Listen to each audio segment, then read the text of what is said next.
Padre Domingos Malver foi em Acotuís, nem combatente de tempo, suceder sempre combatente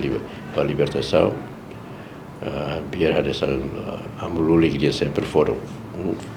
amba para sacrifício oi foi ni sintoma e ao conhece dia que news que vai ir de bato Portugal tira rua Catolo e claro que é processo de ir de dela mas quando é a luta para a libertação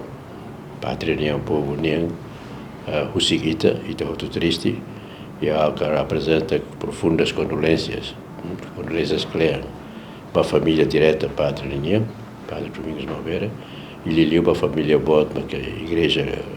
uma creda católica cristã e para católico de Timor-Leste para o povo Timor-Leste também profundas condolências nem para dar o